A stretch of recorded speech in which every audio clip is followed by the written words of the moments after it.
Communication is such an important factor in all relationships, business and personal alike, that it should come as no surprise that we need to discuss it here as well.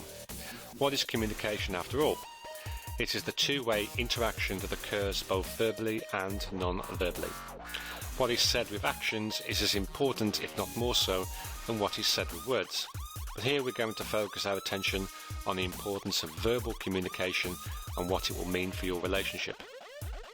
Keep in mind that when I talk about how things affect your relationship, I'm mainly concerned with your success in the realm of seduction. Communication with words is something we all do on a daily basis, but just like when you're asked to give an impromptu speech, being asked to communicate in a particular situation just makes many of you cringe, lock up and find yourself at a loss for words. Why?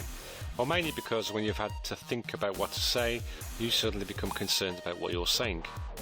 But if you just let it happen without any expectations, somehow everything works out a whole lot better. That being said, think of your past relationships and where communication failed you.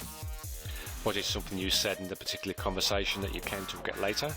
Or was it something she said that you either treated as unimportant or simply didn't hear at all? Or could it have been a time when you should have said something to her but didn't, and the results were equally regrettable? Surely all of these have happened to nearly everyone at one time or another.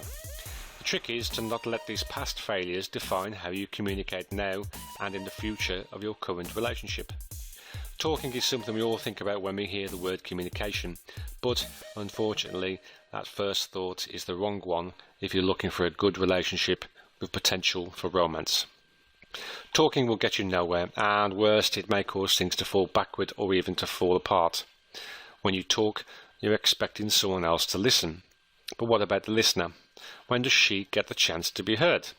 That's why it's so much better to change your view from one of simply talking to one where you see communication as a carrying on